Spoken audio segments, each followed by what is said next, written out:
Hello, everyone. I am Monique Shaw, and I am the founder of I Am Media Productions. And with me tonight is my team, Operations Manager Imani Woodard, and our newest mentee, Paris Bowles. Thank you guys for our college student influencers joining us today, from interior design to construction, and a special hello to our Clark Atlanta Theater students. And of course, I want to welcome our guests from the Urban Media Makers Film Festival. We are inside one of our creative labs, the art of building worlds, production design with Kaylee. Now, these sessions are to give you direct access to film industry professionals. It's a firsthand look, and it's what it's really like to work at the expert level, from craft and workflow to career insight. Now, I've had the privilege of working with some of the best in the business: production designers, directors, assistant directors, hair and makeup artists.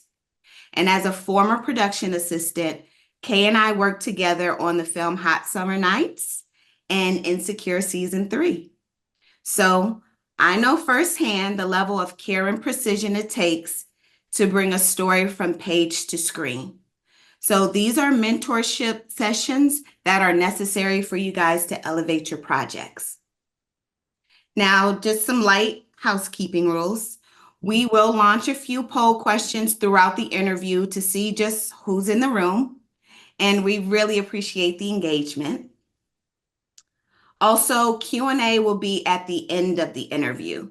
So you can raise your hands to unmute, or you can pop your question into the chat and we'll read it out for you. Feel free to take notes, share your thoughts throughout. This session is for you. So now about Kaylee.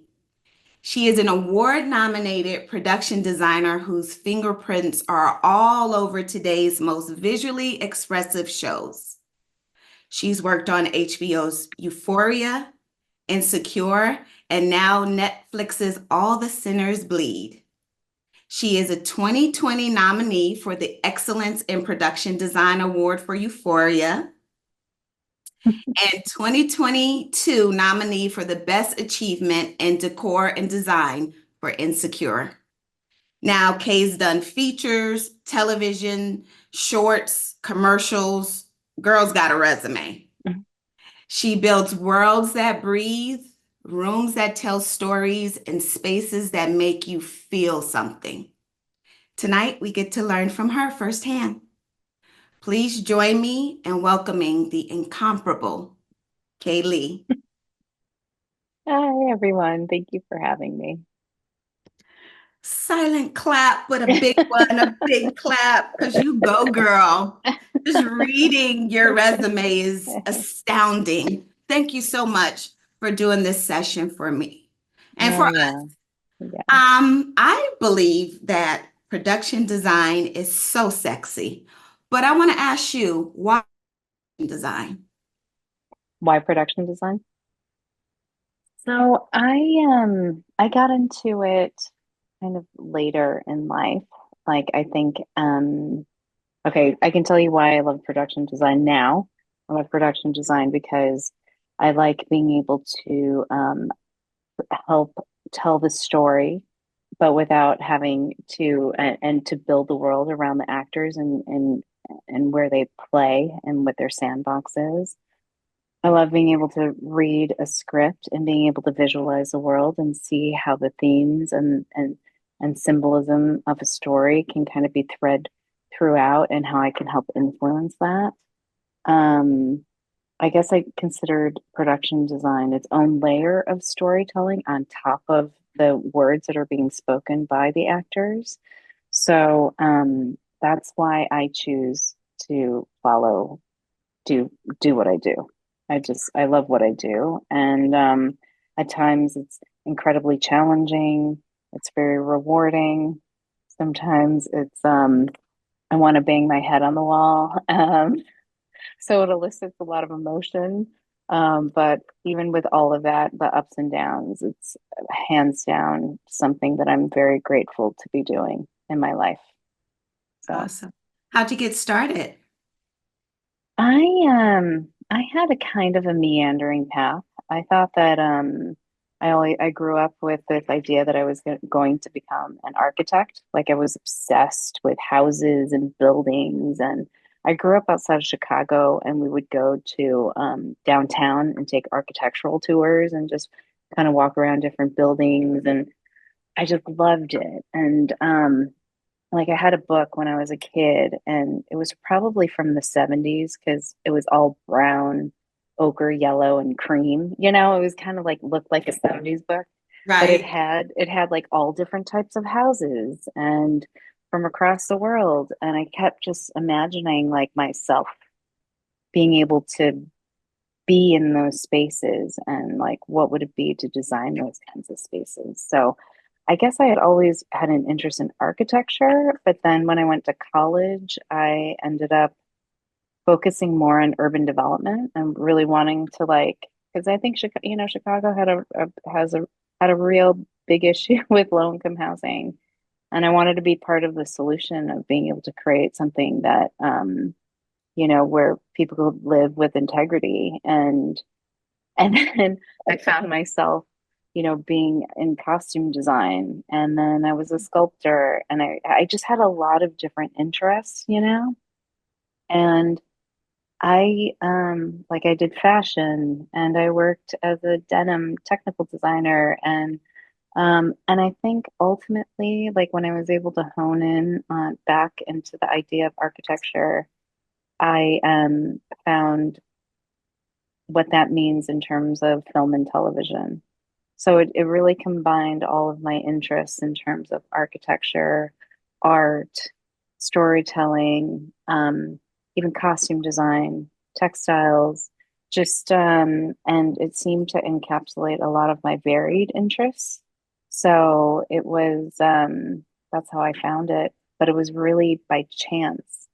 I didn't come from a family that it came from like a like first generation immigrant family.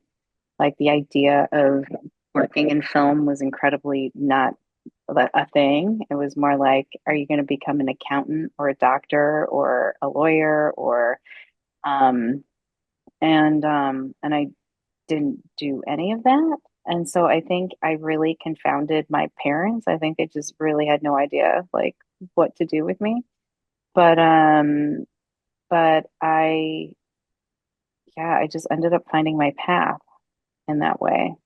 Um, like when I was in school, I took a class because I was interested in architecture, and it was called Architecture in Film.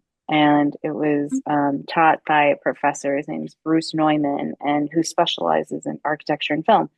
And I never thought about it. Like I never considered that, and until I took his class and really started looking at like all of Jacques Tati's work, like seeing Metropolis for the first time, kind of like these like seminal movies that really informed and shaped set design and how space is rendered in films.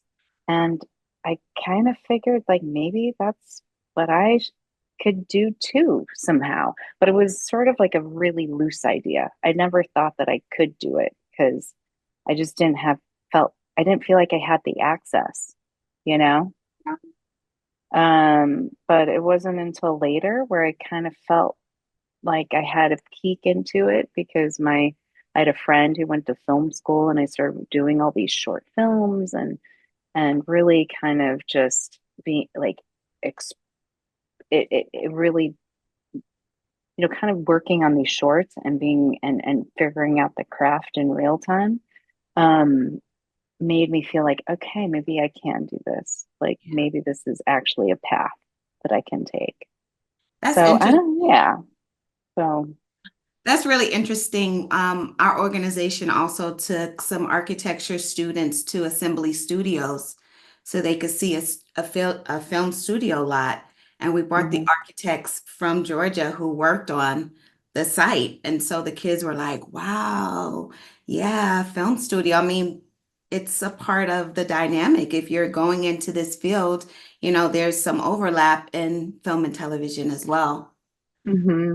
100%. Um, when you're designing a set, how Mm-hmm. much do you pull from architecture, design, or Oh, graphic design? Like, do those skills come up often in your oh work? yeah, all the time. All the time. Yeah, like architectural history, art history, like any sort of like the interior design students that are out there in the audience. Yeah, like all of that is incredibly helpful and informative in the art department, like in so many ways, like even textile design or being able to understand different materials, that's very incredibly important.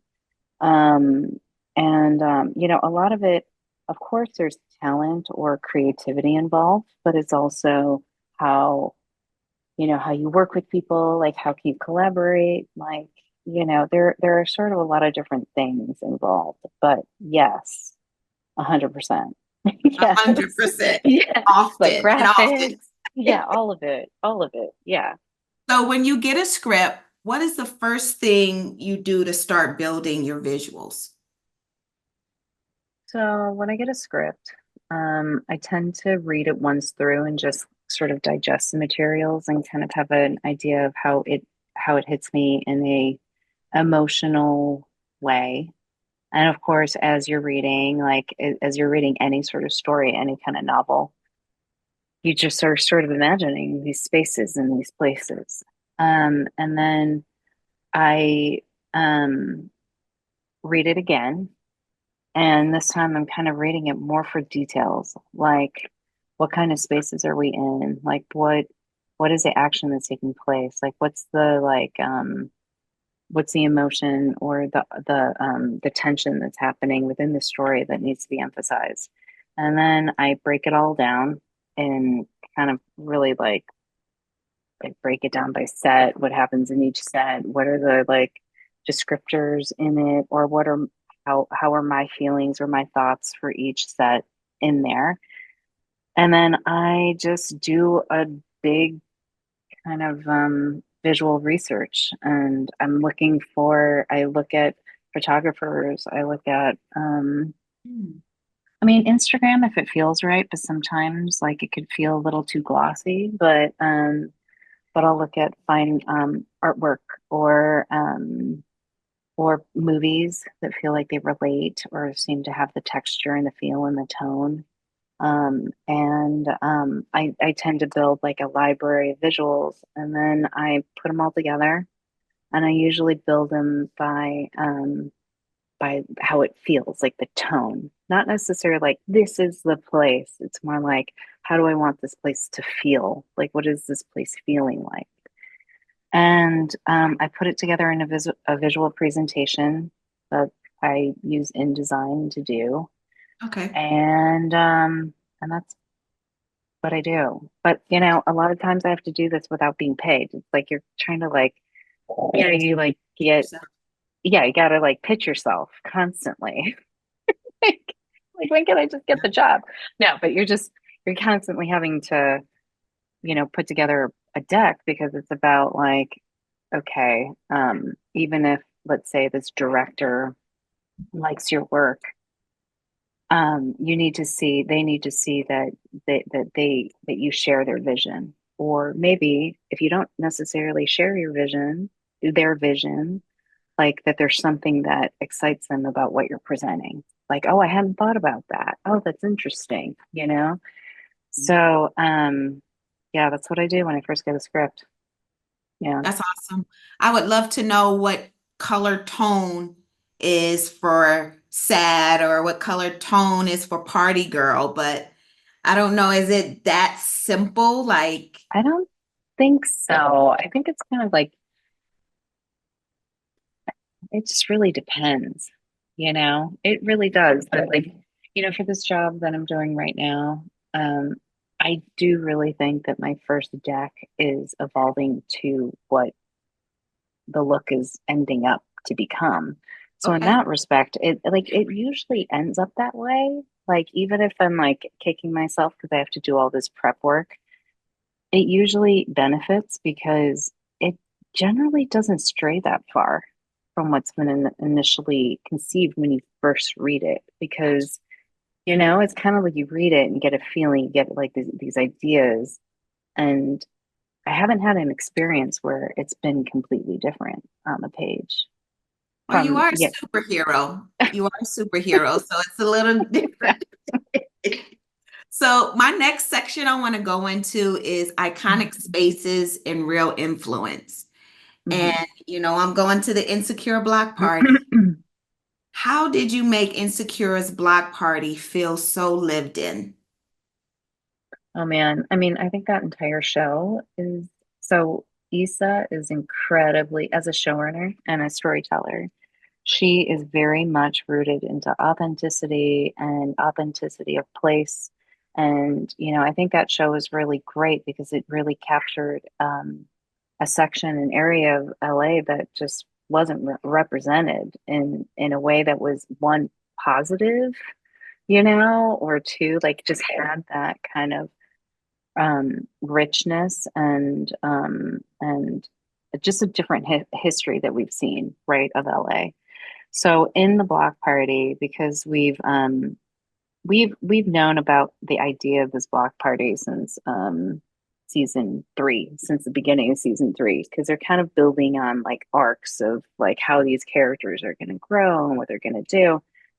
And we thought that it was going to happen in three, but it was like, no, it's too soon. Like Issa needs to grow up more, like, or like we need to see her evolve more.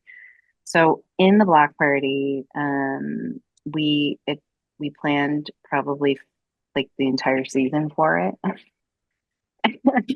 Like we had to we decided that we were going to like first we had to figure out where is this block party going to take place and how can we occupy, because it takes time to set up anything. So even if, let's say, this block party is only supposed to be a day or a night in our story, it takes like a week to set up, and then it takes us time to take everything down.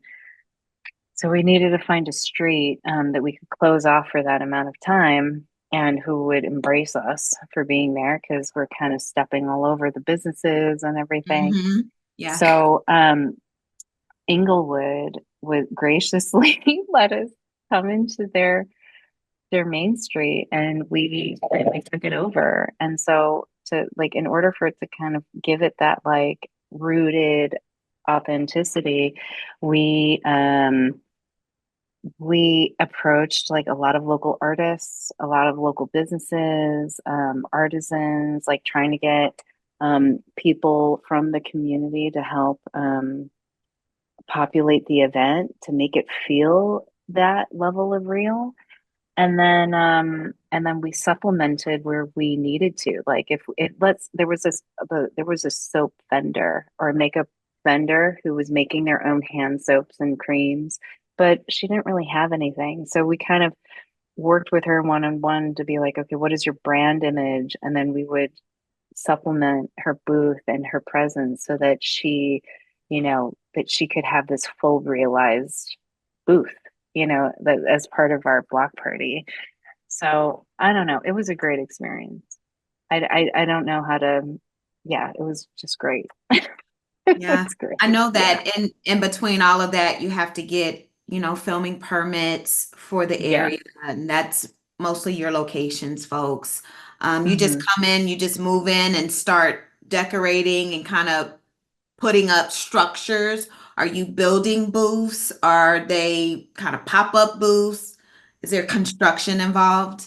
Oh yeah, I mean there's all of that. I mean there was intense planning that had to take place because the city of Inglewood needed to approve our plan. And since we were spanning a very big block that had two empty lots on either side of it, like on one end, we had our stage, and then we had a VIP section that was all construction, built out decking. And then we had different booths that were lining the opposite side that were more like our VIP section.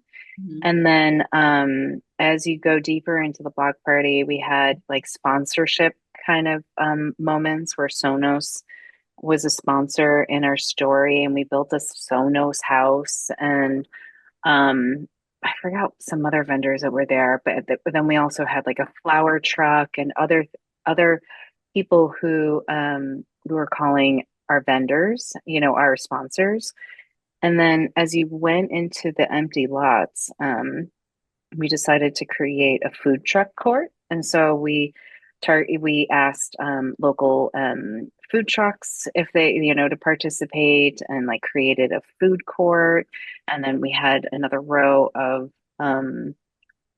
another eating section in the middle, and then at the far end opposite to the concert area, we had an artisan booth area. So we Okay. had a vendor come in, like put up all the tents, like we all the vendors came in, they decorated, we helped, we put did all the signage, and it just, yeah, it's a lot of planning and coordination on everyone's end.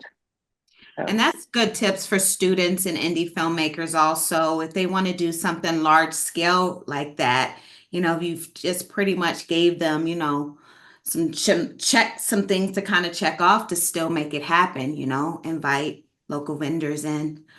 So let me ask you, what's the mm. craziest idea you pitched and did it get approved or did it elevate the story? The craziest Like in idea terms of like in term the create like ever. ever. Like ever? Oh my gosh, this is a hard one. Crazy. I think the problem with me is that I'm a little too pragmatic. Okay, this is what happens. Okay. So I started off in indie filmmaking, right? I was like doing everything. I was an artist. I wanted to build everything. I wanted to like I made all the costumes. I sewed all the costumes. I like built the sets. I, got I sourced everything. And so, like, when it comes to crazy ideas, I think sometimes I have a hard time because I'm already working out how to do it and whether or not it's possible. Yeah. And sometimes I think I need to become better at allowing my crazy to come out, if that makes sense. Yeah. You know? That say, hey, I don't care what the budget is. We're shooting at the Oculus. Like, we're just, let's build it. And- Let's just Oh my build God. it. If I, yeah, I mean, if I could, like, there was this one show that I was on, and we were at, like, we're trying to find this high end Japanese place, like on Malibu. And I was like, we have to shoot in Nobu. I was like, we have to shoot there. But then, of course, like, we came back, and you know how much it costs to shoot at Nobu in Malibu? Probably Like, 10K an hour. yeah, no, it was $425,000 a day. What? Do you know how many children you can feed for that? That is I bananas. know. So of course that never happened. I think you should pitch that at every job. You should say, let's just shoot at Nobu. No, No, boo. no, no. No, I So, mean, I think, yeah, I mean, I think that there's always this like, you have to allow yourself to be creative, right? You have to allow yourself to be unshackled from this idea of budget. But then you really have to go in and be like, okay, how do I do this now? Like, how do I actually do it? And I think that's important because, like, as like young designers and young people, like, the way, like, how can you realize your idea? That's a very important part yeah, of the process, you know? yeah. And that Yeah. kind of barrier kind of puts a damper on the story. But if you can find ways, because Yeah. we're talking to an audience of people who don't have Netflix budgets, they don't Yeah. have Paramount budgets. Oh So my God. And then even when you do have that budget, you're still like, where's the money? Where's the true. money? Yeah. It's Squeezing blood from amazing. a turnip. Yeah. It's the Yes. film industry. Yeah. So, without breaking any of your NDAs, what can you tell us design-wise about Netflix's All Sinners Bleed? It's based on a book by S.A. Crosby. If anyone hasn't read the book, you should read the book. It's really good. But it is set in a southern town community that's near the Chesapeake Bay. So it's not deep south, but it's definitely south. And it is about a sheriff. An event happens in town. I mean, this is everything that you can read about, but an event happens in town that starts unraveling the foundation of this community. And Titus, our sheriff, who's the a newer sheriff in town, is seeking out this killer that has been targeting um, people in the community. So it's dark, It's dark. fun. Yeah. And so you're dealing with a lot of dark tones. We're dealing with atmosphere in the air. And are they Yeah. people or vampires? Are we talking about? No, no Okay. vampires. Yeah, it's a Okay. very grounded. It's actually, yeah, it's incredibly grounded, but I mean, in terms of who this person might be, it's sort of I don't think anyone will know until the very end. That's all I can say. All you can say. Yeah. I respect that. Yeah. So I want to talk to the audience really quick. Whether you're planning your own shoots or a creative project, a lot of the same principles that Kay is referring to, you can apply to your own projects. Making sure that every detail is thought through and your ideas are actually able to come through and come to life. You don't have to have a huge budget to make it happen. You really just have to have, the creativity and the concept. I do help take that concept and turn it into a plan that actually works for students and filmmakers, schedules, crews, logistics. Also, your project looks polished and professional. In the chat, I am going to put my business link. If you guys have questions after this call or in future, please hit me up and we'll try to guide you, make your project possible. So I want to jump in really quick to something fun, okay? Mm-hmm. It's called the lightning round. No overthinking, just your Right. gut reaction. I Okay. want to know who brings the most ride or die energy to set? Is it the director or the first AD? I think the AD. Yeah. Yeah. I think the AD. Uh-huh. Mm-hmm. The king or queen of cracking whips is Yeah. Yeah. Yeah. Uh-huh. who has the best on location vibes? New York City, LA, or Oh my ATL? God, that is so hard. That's the point. Okay, I've That's worked the in all point. three. Okay, oh man. On location vibes.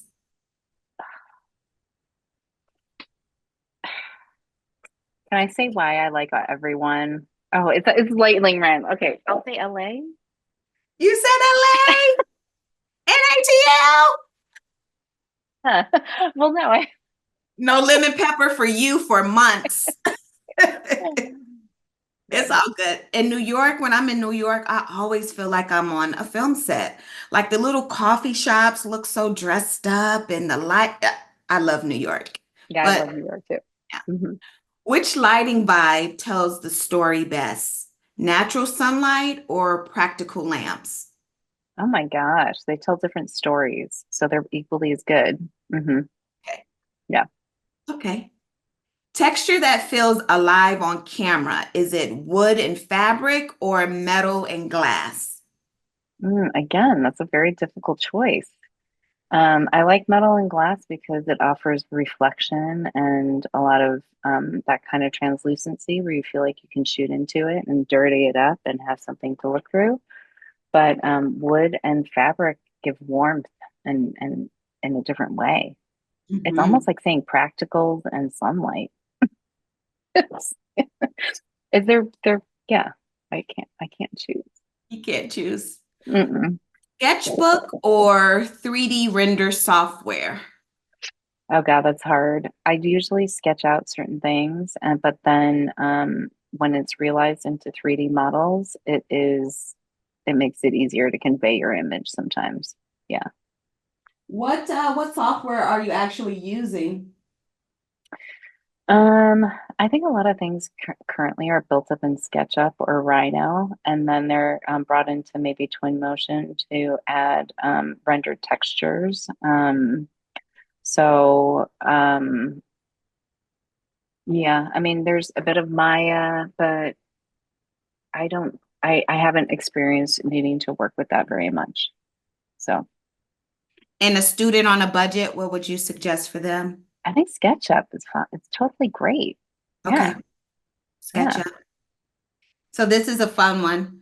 Crafty one. Crafty run. What are you going to go get? What am I gonna go get? I'm gonna go get a jar of peanut butter, some A jar. apples, peanut butter, some crunchy apples, and I like to have high protein yogurt Oh, and chocolate. I and need chocolate chocolate. You and had to chocolate. add a little bit of naughty. Yeah, I gotta, yeah. Hmm. I think my crafty run was always the nerd clusters. Oh God. I would stuff some in my fanny pack and take some for the Oh, road. that kind of crafty. Well, like when you're on set, like when you go to crafty. Okay, Yeah, my craft favorite. services. Well, it's kind of is the same as what I said, but they have these like green apple sandwiches that are sliced and cored, and then in between is a layer of peanut butter, and then the squished out peanut butter part, they like dip like granola all around, and then you can get like a energy boost. I love that. Wow. That's a gourmet apple peanut butter sandwich. Yeah.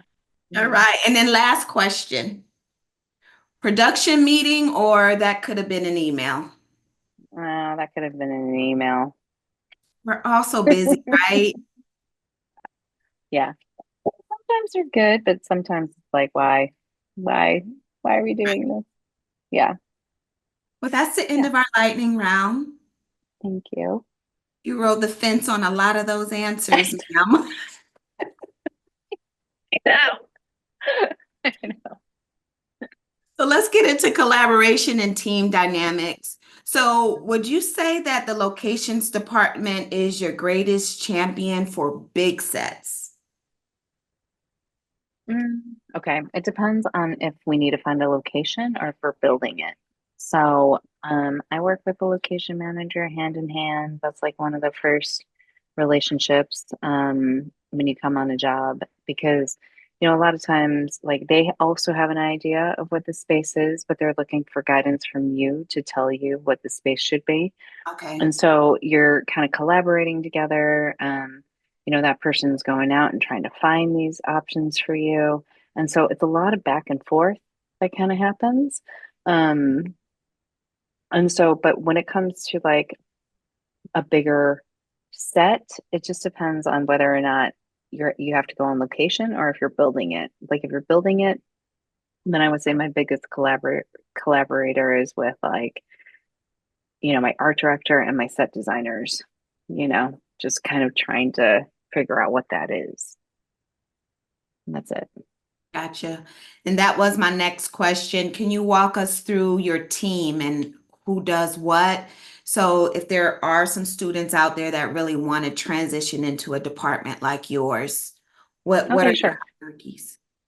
So within the art department, there's myself, and then underneath the structure of the art department generally looks like art director, assistant art director, set designer. There's graphic designer in that. Um, and then you have an art department coordinator, and then PAs, so design assistants. So in general, and even under those tiers, there are different levels. So an art director, you could be a supervising art director where you're managing a team of like 2 to 4 to however many art directors. And then everyone has their own art director or they share an art director. Um, the art director is in a way like the will help the production designer set up the department in terms of personnel Mm. figuring out like what the needs are of the show, really being the liaison between the entire art department to the line producer who is responsible for the budget, just talking about budget and timeline and manpower um, and then also just making sure that the rest of the art department is getting that things are running on schedule. So even within our own, like the AD is managing the schedule of the entire show, but within our own department, we have someone who's managing the schedule of like when we need a design, when do the drawings need to go out, when are things built, like what do we need? Are things looking on task? And they tend to be more the gatekeepers of what the design ultimately is going to become. And then the assistant art director assists the art director and is there either doing finish schedules, figuring out like paint samples or texture samples, flooring samples, like trying to actually get all of the maybe the physical goods in a way. Like let's say like you're in a church and you need to replace the carpet and you need to paint the walls, you need to add a handrail. They're looking for the bits and pieces that will um, enter into that set in that way. And then also they're also responsible for what we call putting together the work notes. So let's say you go into a location and you're like, hey, I'm in this diner, but we want to paint the walls. We need to change out the booths. We need to replace the lights. They'll be there to put it in a document and actually tell each department what is happening in the space. And then the set designer is like an architect, essentially modeling out the designs, sheeting up the designs once approved, and plan and elevation and detailed drawings, very much like hand in hand, like an architect, or if you're trained in that way. It's just that in terms of being a set designer, it's not necessarily about like how you're going to build it. It's about how should it look. So it's different, right? Um, and then we have our coordinator who's really, managing our accounts, making sure the office is organized, almost like an office manager planner. And then we Mm. have our design assistant who is supporting everyone in the office. So, I mean, that's a very granular look at the art department. But then, you could also be in set decoration, which is responsible for getting all the furniture, the drapes, like all the physical things that goes into a set. And then you have a props department, and they're responsible for everything that an actor touches, like the pens or the badges or the walkie-talkies or the phones or the laptops. And, Mhm. it can, and then you have a construction department that basically builds everything that the art department thinks of. So there are lots of different ways to be involved in the art department if you are anywhere interested in kind of like that creative layering building. Yeah. Art department is deep. You guys roll deep. Yeah. And we work hand in hand, with our costume department because we need to, they will like, we'll set the look, we'll set the palette, and then they'll work with what the surroundings are. So either whether or not it's supposed to feel tonal, and they'll adjust their costumes to that, or else if they want the actors to pop, like it'll, or the actors have their own color story in terms of character, which is very similar to Insecure, you know? The actors had like each character had like a defined look, Yeah, And so yeah, it's fun. It's a it lot. is. I love when I It's a lot. notice that the costume is really looks good behind the curtains, or the couches match. I'm like, it's intentional. Oh It's yeah. perfection. Yeah. Perfection. So let's talk about the business side of film, the entrepreneur side. Are you at this caliber working with an agent? Are you in a union? Are you actually advocating for your next gig? I do have an agent. I spent a lot of time doing non-union, which usually you don't have an agent for that. I mean, sometimes you do. I think sometimes. And I think I actually started off with a manager and then I got into the union and then, but I just changed into an agency that just had more clients who could handle what I was looking for. So yeah, I mean, um, I'm, I don't think I'm advocating for myself anymore. Not that much. Like my agent is doing that. And then you're kind of, building on past relationships, Mm-hmm. and like hopefully you get to work with like good people that you've worked with before if the timing lines up. So yeah, Yeah. it's that. So when I was starting out, I was trying to work with a lot of different people and trying to grow with their careers. And Mm-hmm. sometimes their career doesn't go where it's supposed, where you hope it's going to go, but maybe it'll lead you to another exposure to a different person. So Yeah, yeah. for sure. So in today's job market, what advice would you give to 25-year-old Kay? Oh my gosh, 25. I just remember being 25 and filled with so much anxiety. And I just want you guys to know that it's, just try and follow, like really follow your interests and your path and what your desires are, 100%, and things will unfold for you. That's all I can say. It's like just try your best and try not to get too frustrated by the fact if you're comparing yourself to other people in their path, like no path is linear or the same as it's just gonna unfold the way that it should. That's all I can kind of say, you know? Yeah, Just keep trying to move on and move up, move up, move up and move on and grow. you're So gonna be where you're supposed to be. So, yeah, you're gonna be where you're supposed to be.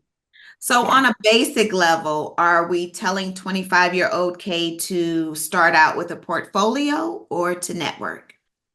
I think it's different. I mean, I think it depends on what you choose, what you want to do.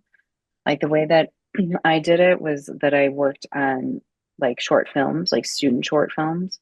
And then that led me to work on like some of those students then got their first feature and I worked on their feature. Or like I worked on a feature, but then, like Spike Lee was an executive producer and then I ended up being able to work with Spike Lee. It just kind of I think you just got to put yourself out there in that way. I would put together a portfolio just so that you can show people like what your skills are, maybe what your eye is.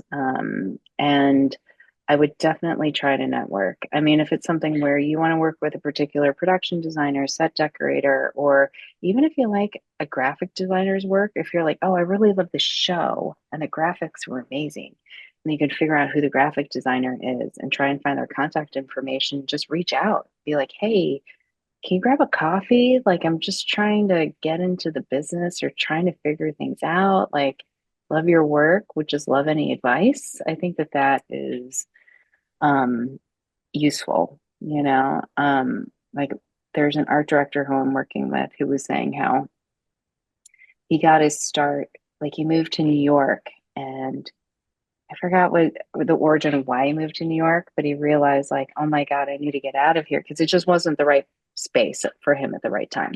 Right. And what he did was he made a list of like all of his favorite movies, figured out who like the designers were, art directors, everything, and sent out like, I think he said something crazy, like 200 letters or emails. And this was in like 1999 or 2000 when emails were just starting, you know what I mean? Becoming a thing. And one person responded, Wow. and was able to take him in and really trained him up. And I think it's that is that you might get a lot of no one answering or no responses, but you might hit someone at the right time and who will open that door for you. Yeah. But I would never ever say to do it like to try and get a hold of them like once a week. But there's like a point where it's like you don't want to do it too much, but you want to just do it enough where they know that you're interested, right? Yeah. Be interested, not obnoxious. Yeah. Yeah. Exactly. Yeah, I Exactly. know timing, you definitely have to, reach out and make your interest known. Like I was telling you in our pre-interview, when I was working with Issa Rae on The Hate You Give, I mentioned to her Mm, that I wanted to work on Insecure. And we mm, mm. connected when I was on another show in New York. And I had my interview with Toby and I had my Oh my interview with the gosh. ADs and I got it and I jumped on a plane, flew to Atlanta, and I drove to LA the next day. It took me and my daughter 3 days to get there, but there was no way I was not going to take that opportunity. No matter Oh my what part gosh. of the continent I was on, she said yes, and I said yes. So, Yeah, I mean, I think there is a lot of truth to just like no one's gonna give anything to you. Like you gotta make it known what your desires are and what you want, you yeah, know? I think it took me a while to figure that one out, yeah, right? You feel like they should recognize it, but if you don't say it, it's almost like calling out to the universe, oh, please, like give me but like it's true. It's like you've got to say what you want, yeah. you know? And champion and cheerlead for Yeah, yourself, for yeah. sure. What Hmm. should students know about what should they know about staying employed and keeping a job working in production design? I would just be aware that this industry ebbs and flows and it is like project based. So like when you're working, save as much money as you can. Just save it because you have to cover yourself for those dry spells or like let's say like a lot of entry points into the business is doing being a production assistant or an assistant in some way because it's a non-union position and so you don't have to be in the union in order to work in that position. So, and so I would just, if you happen to get that chance, like just save as much money as you can because you don't want to be at the end and not have anything to tide you over until the next job. Yeah. That's what I would say. Yeah. You quickly turn into survival mode when you're working in the industry. And it feels like, the show that you're on, you finally got it, and then it's a 3-monther or a 6-monther, and you've got to do it again. That's why Mm-hmm. relationships are important. That's why treating Mm-hmm. people with respect is Yep. important. And also always, elevating your education on things. Yes. Mm-hmm. The more you know, the more you can kind of move around in the film world because I mean, it kind of is the wild, wild west.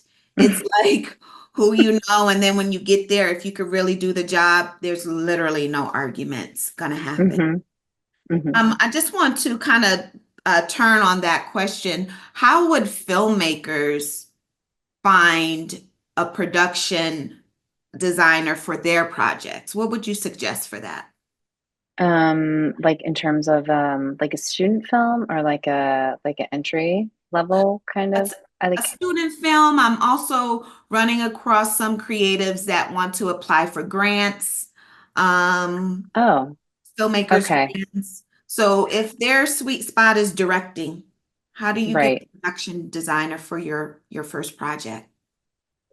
I've actually, I mean, I have been asked that just to even be connected to, let's say, like a Sundance application, a Sundance Labs, or and whether or not you can actually do the project, it doesn't, not that it doesn't matter, but it's more like if you really like the content and you want to help this person to get that funding or get it made, then I would just approach a person whose work that you respect and that you like and see if they would just attach themselves to your work by name, and sometimes it's really by name only because they know that you might not be able to work on it.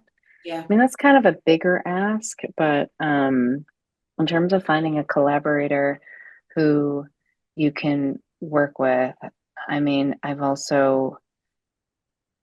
trying to think like there are a lot of like even, with other schools that are in the area that might actually have a production design or set design department, I would contact their department head and just be like, I'm doing this thing. Like, is there a young designer who might be you feel like could be a good fit?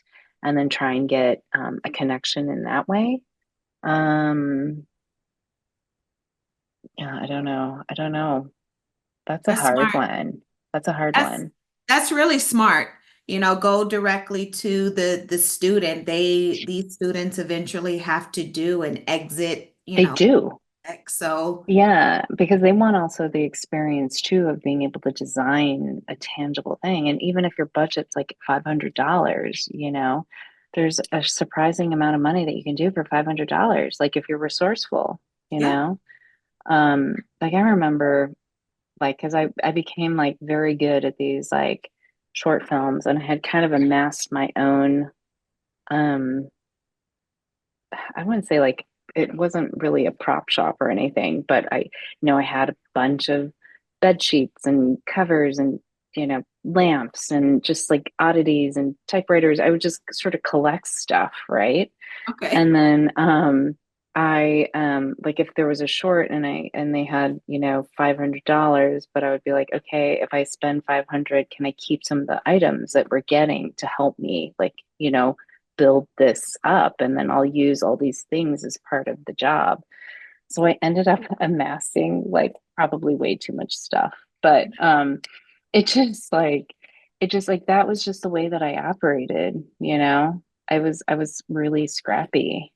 I was really scrappy. But I don't know if that answered any question. I'm That's sorry. I think I that's went on a definitely tangent. it does.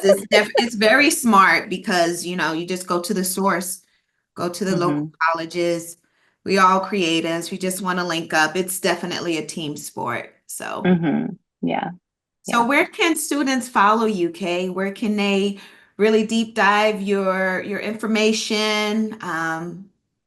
Where can they link up in the cyber world? I am so not a social media person. I think I need someone to teach me how to use a hashtag to like You're not promote on myself. Instabook and Twitter, Kind of Twitch. not. I'm really not. I just, I like to be behind the scenes and I like to stay behind the scenes and I think I'm just that type of person, so I'm sorry. I don't have that really. Well, your website is amazing. Your Thank you. Okay, my portfolio website. Okay. is amazing. Thank So you. Yeah. you can find her there at kaylee.com. .com. It's Yeah, okay, easy. that's one place. Yes. Yeah. I will Yeah. plug your website because you probably Okay. have a lot of traffic within the last 2 or 3 weeks. So, Okay. all right. So, are you up for some Q&A from our attendees? Sure. Yeah. Right. So, we're going to kick this off to Imani. Imani is going to do our Q&A session. But before we get into it, I want to let you guys know, thank you so much for joining us with Kaylee. On November 19th, we'll have our other creative labs. It's hair design with Shanika Terry Jennings. Have you worked with Shanika? No, Okay. I don't know. Have I? I don't know. Maybe Okay. not. I don't know. So it's called Where Hair Becomes Character. And she did the hair design for Sinners. Mm, mm, She mm. also does hair for Atlanta, the Mm, TV mm. show Atlanta, and so much more. Her and I worked on Sweet Magnolias. Oh, So okay. it'll be very, very good. So we'll go ahead and send out all the information for that as soon as we have this one in the can and we're able to launch the next one. So please follow I Am Media Productions on Eventbrite for any future creative labs. And I'm going to kick it to Imani. Hi, Kay. Hi. Great talk today. So far, we only have one question and oh, now we have two. So I have a question from, sorry, it's moving. Keeley Moore. What challenges do you face when you are doing timepieces? Oh, timepieces. Oh my gosh, they're so much fun. I wish I had more of them. But like some of the challenge, okay. So my proudest piece out of everything that I've done was a short film that I did in 2007. Okay. And it was a film called Haber, and it was set in 1914 Berlin, and we were shooting this in New York. So, like, if you're talking about doing like period pieces, like it was, and I think I had like $20,000, and we had to do like a war recreation and do this house, and we had, all these other spaces. And so at the time, it felt like it was a real challenge. It was definitely a real challenge. But I think just in terms of that, it was about, okay, how do I best represent this period? And what is it that I need to do that to convey and feel the period without breaking the bank, without spending my entire budget on this one thing? So I think at that time, we it was a lot of locations. We were trying to find locations that felt like they could be almost 1915. And then a lot of times it was like cheating different views and angles. And I remember we had to do this like Lower East Side market, and we took this archway that was in the Lower East Side, and we dressed within the frame and the foreground and tried to create expanse with that. And it was, and we did graphics and kind of like slapped them up everywhere, wheat paste and stuff. But I have to say that was like probably my most fulfilling experience, was a short film that I did like in 2007. I don't know, I think it's just about just being incredibly creative with the resources that you have, finding specificity in the time period that you're recreating, and then just being deliberate in your choices. So, Awesome. Our next question is from Denise. Oh, our chat is moving fast. Do you have internship opportunities for high school students? If so, how can a student apply? And then also, how do you keep momentum with the change of the industry? oh my gosh, that is a double layered question. Okay, so internship opportunities for high schoolers. I don't know of any specifically for high school students. What I have done is like more like if you're trying to do like a work opportunity where you can shadow someone, you can come in and just sort of like talk to the people within their department.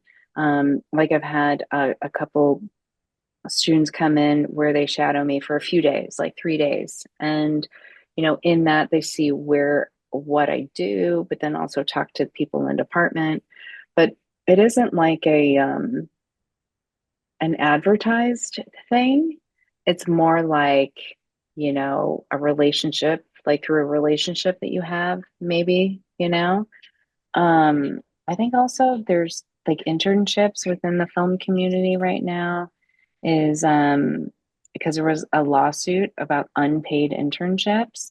And so now the internship program is like very strict in terms of like if you're an intern, you have to work a certain number, you can only work a certain number of hours, and you definitely get paid minimum wage. Like it's like there are never free internships, it's always paid.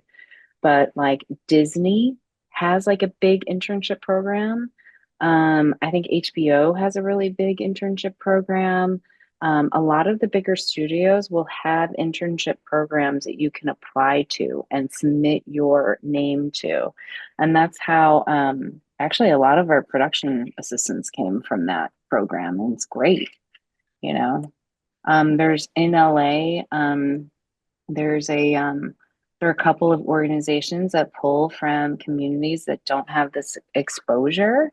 I just don't know what the names are, but maybe I can think about them and get back to Monique about it. But Okay, perfect. yeah, yeah. Awesome. Our Oh, and next then question. Oh, go oh, ahead, sorry. And Tiffany. the challenges of the community, the industry, it's like it's in a tough place right now. I mean, there are a lot of ups and downs. Like I'm very grateful that I'm working on a show, and a show that I really love the direction and the written content.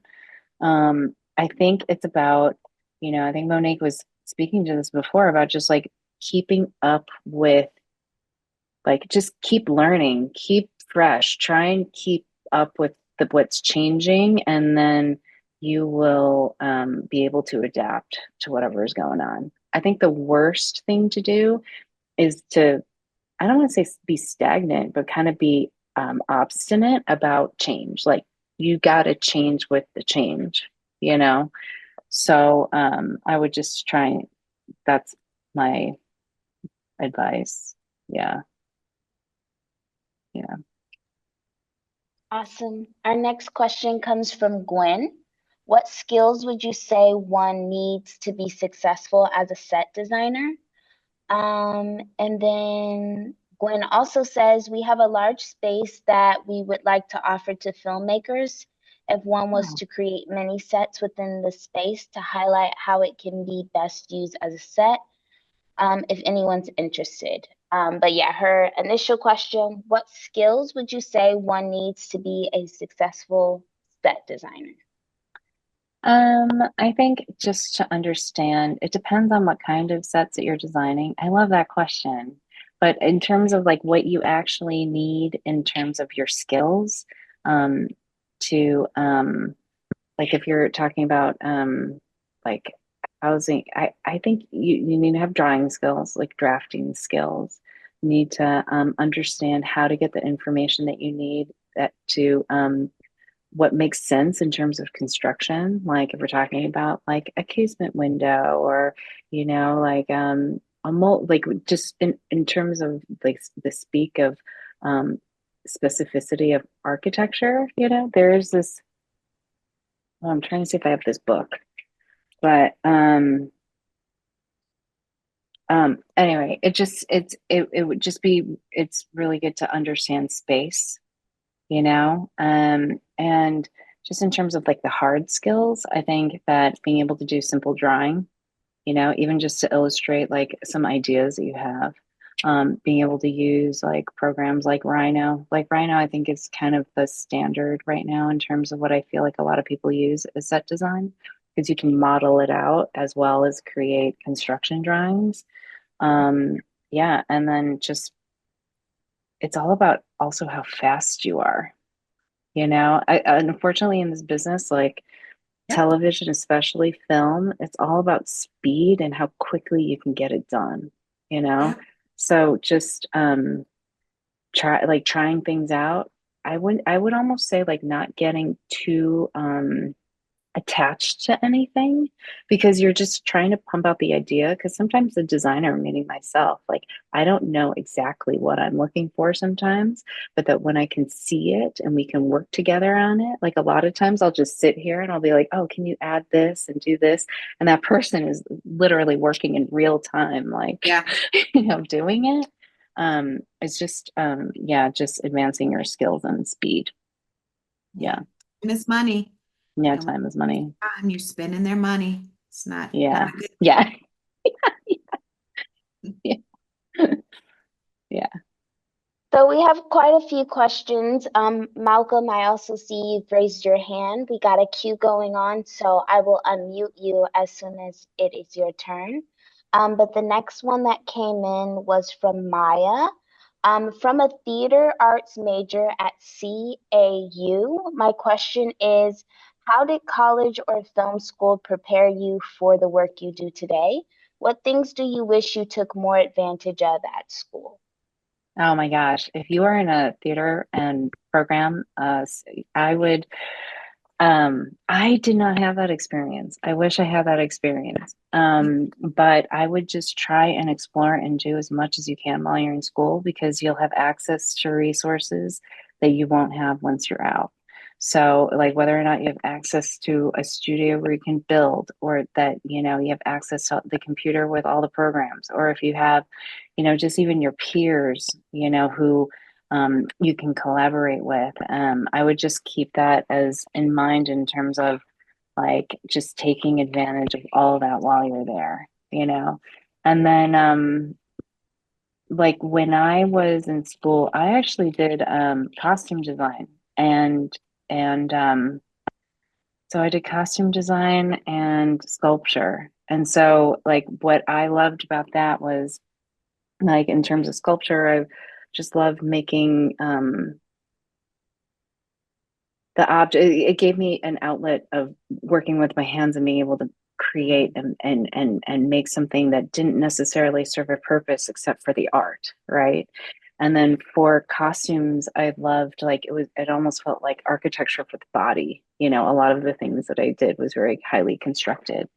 So I felt like that I was able to take advantage of what was available at my school, but we didn't have a theater design or set design or production design like capacity in my where I went to school.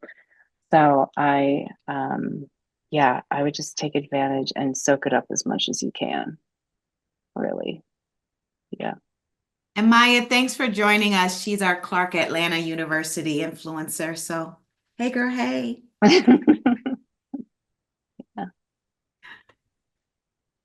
So Kia actually typed her question but also raised her hand. So I'm just gonna let her come on and ask you directly. Okay. Hello, can you hear me? Yeah. Hi. Okay, so Hi. I am not a student, but I work actually in the AI space. Uh-huh. I'm an AI spatial designer, so I work with clients on imagining spaces and worlds. And so I'm interested because I also have a background in film. So I also started in costumes. Then I found like my place in the art department, did a little bit of set deck, and now I'm in casting. So I am always interested to figure out how I can merge what I do with film because I love film just as much. And so I like to speak to people like you, plus I love your work, about where you see production design going in terms of using AI. And I envision it more on the conceptual side, right? Like when you're pitching and things like that. Yeah, I mean, I've definitely been trying to incorporate that more in my work too, like in terms of Mm-hmm. pitch decks and stuff, but I just don't have that skill set or capacity at this time, Mm-hmm. or even trying to integrate like mid-journey and, it's Yeah. just I just don't have that shorthand in terms of the like keys and like the Mm-hmm. descriptors. I do think that AI is going to be interesting in terms of like, because you always do like there's always a room for like set extensions or where does our Mm-hmm. physical built space go and Right. how is that going to translate? And Mm-hmm. I do think that AI space will probably be a big part of that in our near future, in our Yeah. very near future. But I Okay. do also think that there is going to be always hold the space for like real places too. I mean, I don't Mm-hmm. think that like the traditional way of filmmaking is going to go away 100%. I don't think that Right. there's a possibility of that. But I you have so many different interests and it reminds me of myself. Yeah, when you were talking, I was like, that's me, that's me. Oh.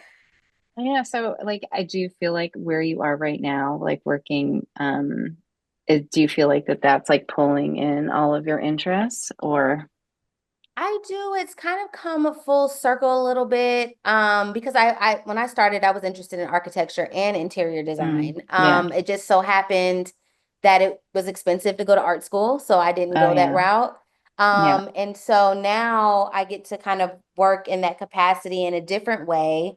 So it's kind of come full circle, but I've only been doing it for a year, so it's still evolving, Mm-hmm. in terms of, so I'm just open to everything, but I've really been trying to figure out like, how do I merge this with film? And I showed Monique a deck that I made based off of a book that I read and just to practice. And so Mm-hmm. I used AI to kind of figure out what the costume is going to be and what the sets are going to look like based on like what I read in the book.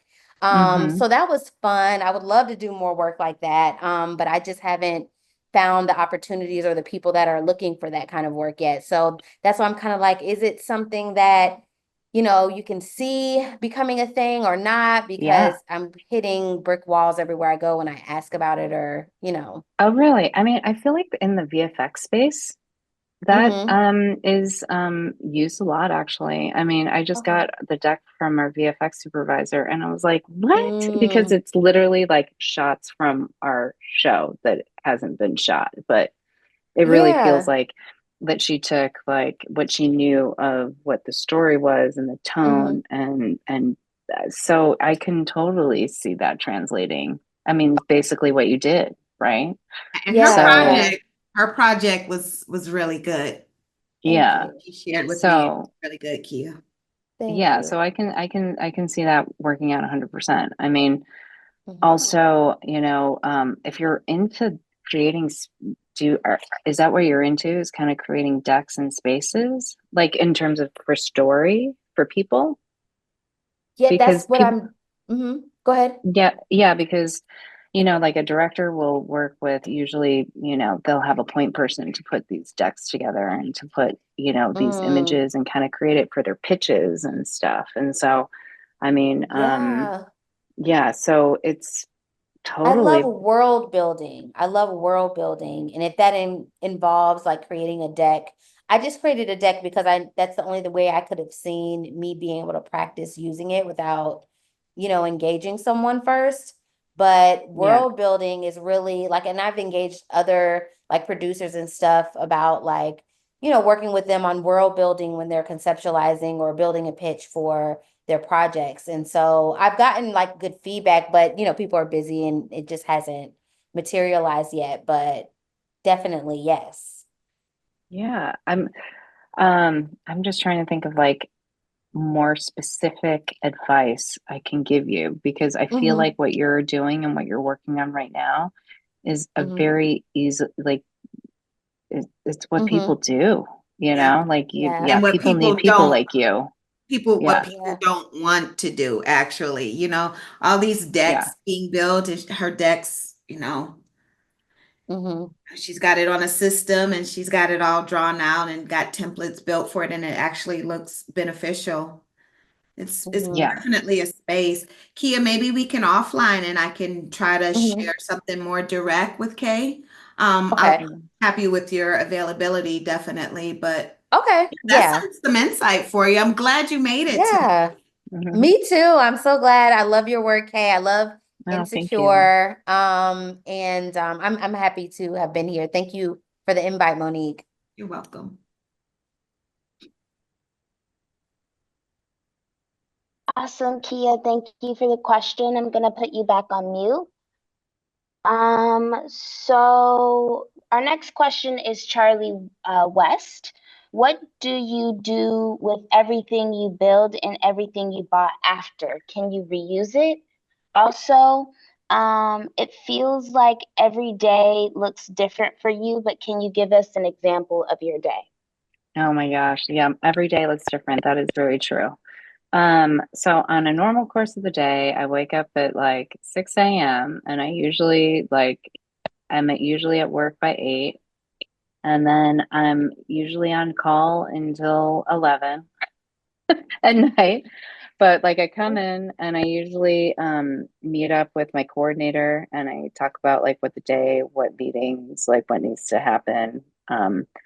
I kind of go around to each person and just sort of get them caught up if they need to show me anything, like if I need to talk to them. There's usually a ton of meetings that are going on and scheduled during the week. Like I'm just thinking about like we had our weekly art department meeting and then there was like a right now I'm preparing for a show and tell where I have to sit down and do a presentation in front of Netflix and tell them what we're doing for the look of the show. And so that's what I'm doing tomorrow. And then we had a set deck props meeting where I basically sat down with our showrunner and showed them what our next couple episodes were looking like and to get feedback and about locations and our builds and certain key props. And then a lot of times, like when it's a heavy location based show, I'm literally with the location manager and we're driving around and seeing a bunch of places. It's like super exhausting, but fun because you get to see a lot of things. But it's just a lot of decision making. It's a lot of decision making. It's sort of like, do you like this red or this red? It's like, I like this red, or like no reds, or, and yeah, it's constant kind of making decisions. Hmm. Yeah. And then what do you keep when you buy? You keep Oh, all. oh, right. So I guess it depends. Like if it's a film, it's really sad, but a lot of scenery gets chopped up and thrown in the bin. Super sad, and I hate it. If I'll it's take set all dress, the Gucci stuff. Anything Gucci. I mean, unless it's like a key set and they want to hold it, because a lot of times, like you'll shoot something, but then they'll want to do reshoots and they'll do the edit and they'll figure out, oh God, we didn't get that coverage, we didn't get that action, we didn't get this. And then and so a lot of times we'll figure out ahead of time, like what sets do we want to, what they call fold and hold, meaning like let's collapse them, let's put them somewhere, let's store them, and then we'll bring them back out if we need to. So some of that stuff is held, including set dressing, key wardrobe pieces, etc. But then at the end of the show, a lot of times all the scenery will go in the garbage. Or if you're working for a studio like Disney or um, HBO, Netflix, sometimes they'll take those sets and other shows can use the walls or use the doors or use the windows. Or, I mean, that's the best way to recycle in a way.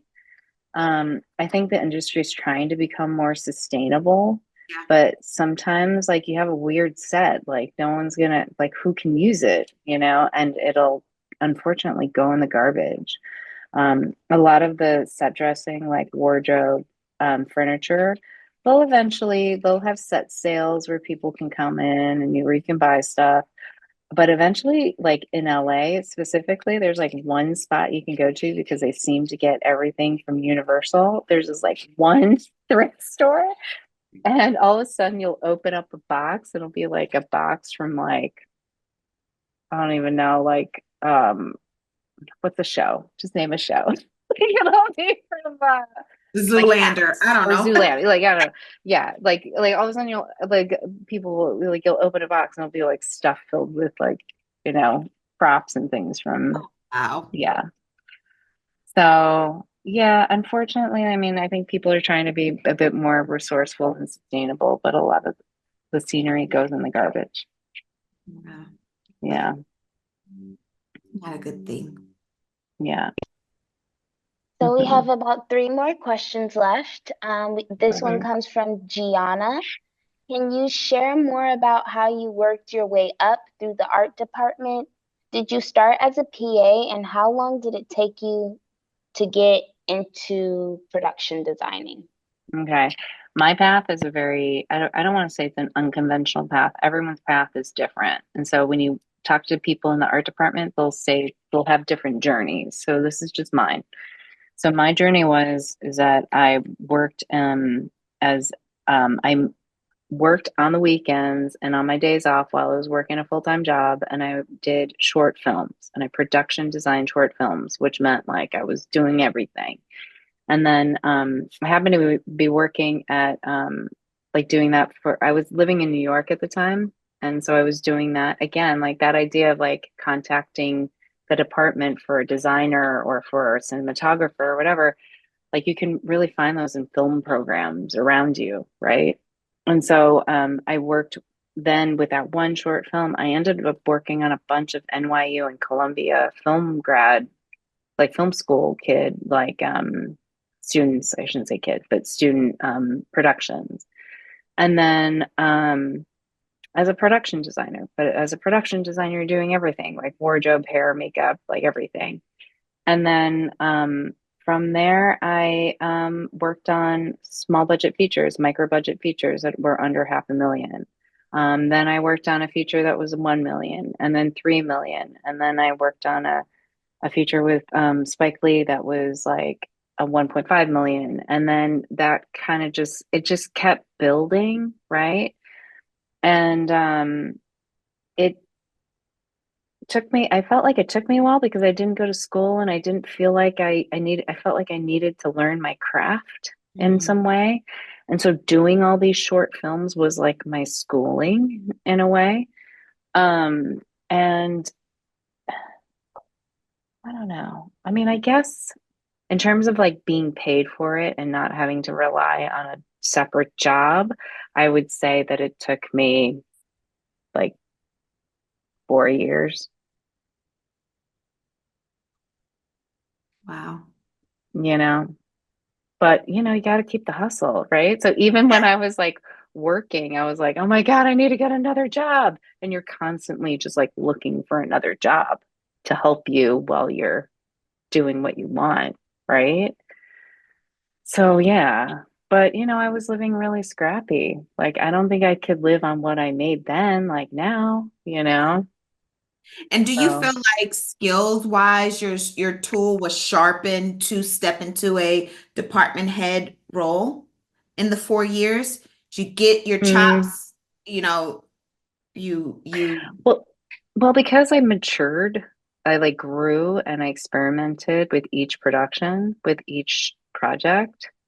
And I would try and take on projects that would expand my, like if I had to build, you know what I mean? Like I wasn't doing the same thing where it was almost like I was trying to find things where I needed to do that time, that period piece, or I needed to do something that like oh yes. was, this thing, or like a horror, or the thing, the different genres, and you're just trying to like figure out things as you go in some way. So I think by the time I was really like doing it, yeah, I think I did. Like a lot of times it's like, how can you organize yourself so you can be successful? I think, at the beginning, you're doing it and not at the beginning. No matter what, you have to be organized in order to figure out how to do it, you Yeah, know? Yeah, you have to have the make it plan. actionable and you got Yeah. to make a plan. Yeah. So, or else you got to work with someone who can make the plan, you know? Yes. So, I don't know. That's a tough question. I felt like I lived in the non-union space for a long time before I became union. And but even in the non-union space, like I was able to like earn a living, I wasn't making the income as I am working on a union job, if that makes sense.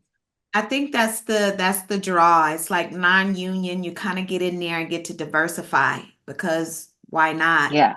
But then once you get into a union, you have all that diversification, and then now Yeah. you're able to do these union jobs because you are going to be different, dealing with different directors and cinematographers, and you've got to be able to speak the lingo, which is everything. Like you have to be able to. So I think the diversification really allowed you to be a superhero. I'll say that again. I mean, like when I was 32 or 30, no, when I was 30, I did end up like PAing for a bigger project, right? And then I PA'd for this one designer. And then like as I was doing my smaller projects, right? And then he invited me to LA and I became his art department coordinator. So then I learned how to art department coordinate and I learned how to navigate LA. And then from there, I was gonna have an interview to be someone's assistant art director, right? But then I got an offer to work on a $1 million feature to production design, and like everyone was like, you got a production design, like you like don't do the assistant art director, even though it would have been me learning under these very established people, right? Mhm. So there's a time in my life where I was like, should I have gone this way or this way? Yeah. And you don't really know what's going to be right, but just try and lead with your gut in some way. Like in one way, like I feel like if I went this way, I would have gotten into the union faster, but maybe I wouldn't be designing. Mm. But going in this way, non-union, I got into the union later, but I kept it as a designer. So it's just different, a different path. So Interesting. yeah. I think we have time for about two more. your question chat is popping, Kay. It's like a whole book over here. Thanks, guys. Next, we have Malcolm. I'm going to allow him to come over audio. Okay, I disconnected there for a bit, but I should be able to remember what I typed up. Basically, what I want to ask Kay Lee, as someone who has some expertise in this area, considering that you work in production design, um, have you ever, do you often run into any like animation people. And when I say animation people, I specifically talk about people who specialize in character design and art direction for like animated works. And because you do production design and that's part of like film production and that's sort of like the animation equivalent of that. And I was just curious if you've ever considered working on, animated works like that. I have, but I do almost feel like they're two separate Worlds worlds, or even just like expertise.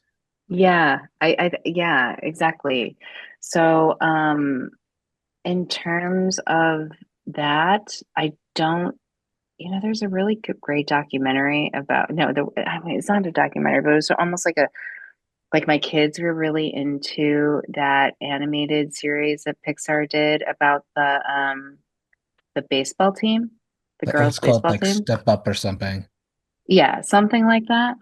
But they had a documentary that went with that, and they discussed like the story and who the storytellers were, and then the character animators, and then the production designer for that. And it's very different, you know, it's Yeah, very different in that way. Because I that think even in that story, like the storytellers and writers were also thinking about character design and could Yeah. draw and like could be that to inform what the look and the feel of that animation is. So I think it's in that, I don't know. I think I would almost feel a little bit foreign. I would feel like a fish out of water in that way. So, I get that. The yeah. series was called Win or Lose, by the But yeah, way. win or lose. Yeah. Yeah. Pixar in the past has did a lot of their like, making of documentaries on like their DVD releases, but Yeah. since Disney Plus has become the big thing, a lot of that stuff Yeah. is now moved to that service and Yeah. instead of just going to DVD. Yeah. I mean, just in terms of working with like animation, I mean, there have been some things where I've worked on where maybe there's an animated segment that is integrated within the film itself. And then but it's more like working in not tandem, but just it's a separate department, Right. it's like a separate thing. Yeah. I appreciate And your then, answer. oh, sure. Thank you, Malcolm. All right, so we have our last question is going to be Gwen. Okay. Hi, Gwen. Hi. Thank you so much. Thank you, Kaylee, and thank you so much. I am Media Productions. This was absolutely fantastic. Mhm. My question was, I kind of heard your trajectory, which is an awesome trajectory. It's great to hear that, you can go in multiple directions and, you get to where you need to be. So I totally get that. My question was, I also wanted to be an architect after I learned what an architect was. I am 45 now, and I went to school for digital media, never ended up doing it, but I've kind of gotten back into it. I do have the time now to kind of invest in exploring the film world more. And Mhm. we have this space. I think I'd mentioned it in a question, and I would like to utilize this space to attract maybe filmmakers in locally where I am. Whether they're doing nonprofit projects or what have you, something that kind of gives back. Mhm. I was wondering what your thoughts were on creating mini sets inside so that it gives them an idea of what they can do. And if I was to do that, is there Hmm. something that's kind of universal that you would suggest where someone who makes a film would say, oh, okay, this is where I can shoot a scene that looks like XYZ. Yeah, so I just like to do something with this building. It's just sitting there. And it's beautiful. Oh, I mean, that's amazing. There are a lot of spaces. Again, most of my knowledge now is in LA because that's where I worked, focused my work for several years while my kids were little. I was trying to be in one place at one time. But there are a lot of stages that are out there that kind of remind me of what you are talking about. And so a lot of times these spaces will offer either an apartment because people will find it difficult to shoot an apartment because they're so small, or because you have neighbors around and it's hard to kind of like operate in that space. So they'll have like a 1 or 2 bedroom apartment that can be flexible in terms of like, you can move this wall or replace this wall with a door with a window, or, just to be able to give them, and if you give them the flexibility of being able to change like the wall color or wall treatments, like in it, like, a $25 gallon of paint can go like really far, right?